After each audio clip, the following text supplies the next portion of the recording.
Welcome to Soch 105. Today, I'd like to talk about something that's been on my mind for many years now.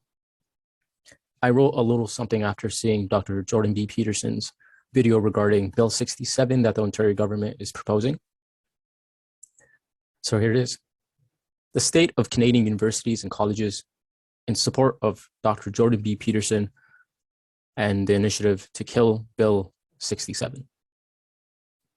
I recently watched Dr. Jordan Peterson's video on the current bill that is being proposed by the Ontario government. After watching the video, there was a part of me that said, it's time to speak up. I would like to share a couple of experiences that I have had just in the past year that encompass how dangerous this bill is. I'm currently a student at a college in Ontario.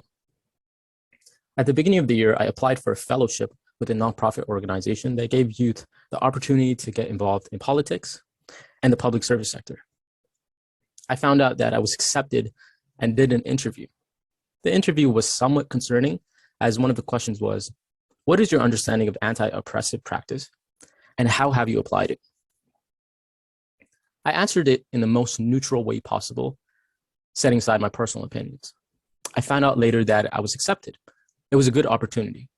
I have always been interested in politics, and it was an opportunity to work with a counselor at the City of Toronto.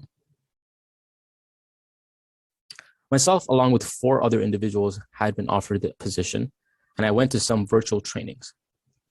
After this, I was asked to attend an anti-racism training, which was specifically stated as a mandatory training for all fellows to participate in. I was hesitant, but attended with as open as a mind as anyone could. The 2-hour training consisted of an equity, diversity, and inclusivity worker explaining how, as a racialized person, you are oppressed and how white people are to blame. She spoke about concepts like intersectionality, anti-oppressive practice, systemic racism, and white privilege, of course. Me being a person who feels a sense of discomfort sitting there and listening to such things, spoke up. I asked some questions about intersectionality and the idea of white privilege, and how such ideas crumble at the first line of rational inquiry.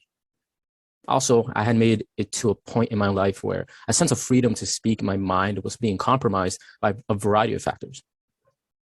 And I decided, unless it's something that is going to 100% be detrimental to my growth and well-being, I'm going to speak up. And I'm going to speak up about things I find to be false and dangerous. The speaker addressed my questions indirectly, did not have an answer, and more or less moved the conversation to a conclusion. But she was respectful in a purposeful manner that lacked truth behind her actions. Afterwards, all fellows were sent a survey to get their views on anti-racism training, and specifically that training. I expressed my concerns regarding the training and suggested that training was a demonstration of everything that is currently wrong with the political ideas in Canada. Following this, I was sent an email to have a meeting with 2 of the leaders of the fellowship initiative, as well as a political leader who was in charge of the entire thing. They continued to tell me that they had concerns regarding the questions I asked during the anti-racism training and the responses I gave to their feedback survey. The conversation ended up with a political leader giving me a dilemma of either complying with ideas of anti-racism or not being a part of the fellowship.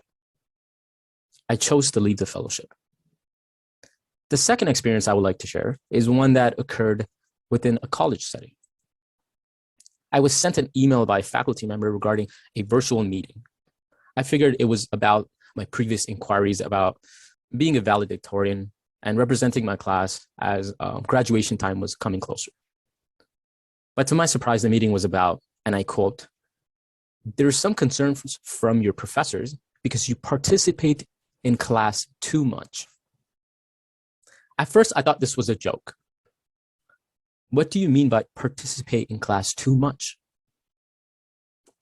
Also, the faculty member stated, we need to be mindful to give everyone a chance to participate.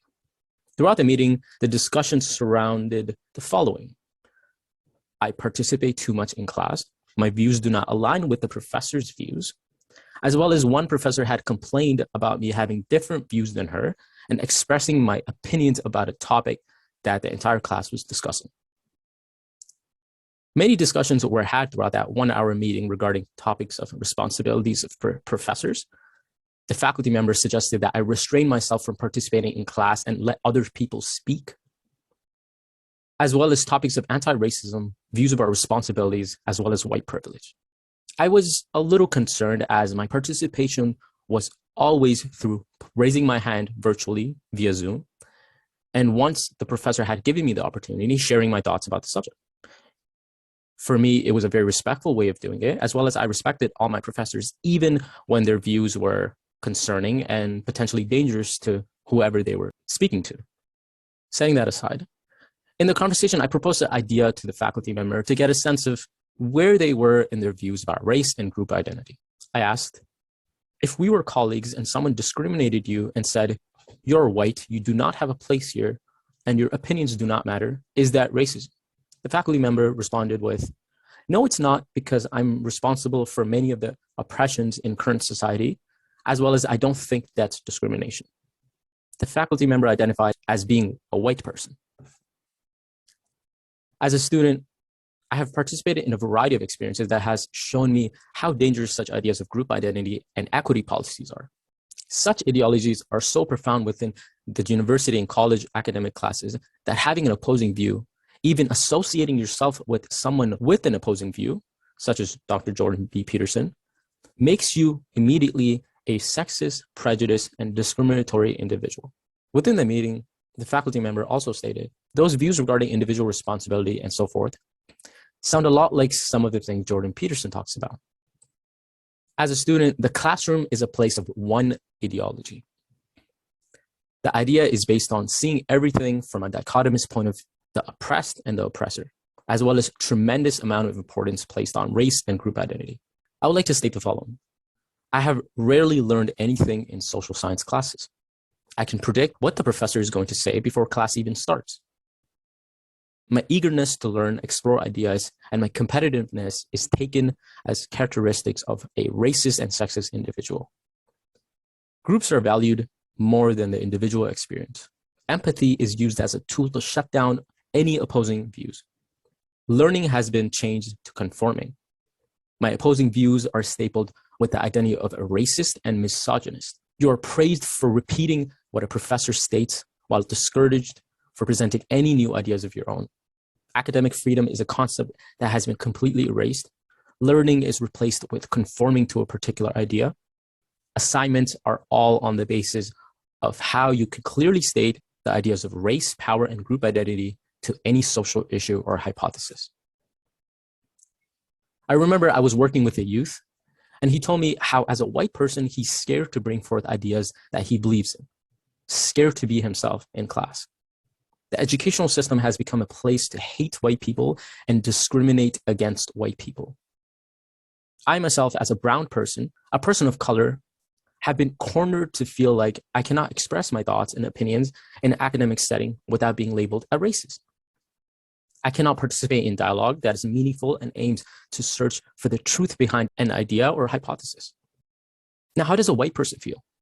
Imagine being a little kid, a little white kid, and thinking, oh, because of the color of my skin, I'm inherently bad and I should be ashamed of who I am as a person. My views about society and the world around me don't matter. My experience in life seen as the experiences of the oppressor. And to move up in the workforce and academic setting, I have to inherently believe and promote such ideas. As a student, I would like to urge every student who values education, values the pursuit of truth, to condemn this bill. I support Jordan Peterson and his concerns regarding the bill, and I see this bill as a marker of how corrupt our political and academic environment in Canada has become. Thank you. If any of you have any type of concerns about what I said, if you think I'm wrong about anything that I've said, if you think I'm right, share your thoughts in the comment. Let's get some conversation going regarding this bill and the type of experiences that I'm having. Maybe they're similar to some of the things that you're facing in the academic setting or in your employment setting. I'll leave some links below linking to the bill, and you can take a look for yourself and maybe take a quick read over it. And I would also encourage everyone to go see Jordan B. Peterson's latest video regarding the bill and he talks with a few other members, and they go a little bit more in depth about the impact of the bill, which is very, very important, I think. And yeah, that's about it for me.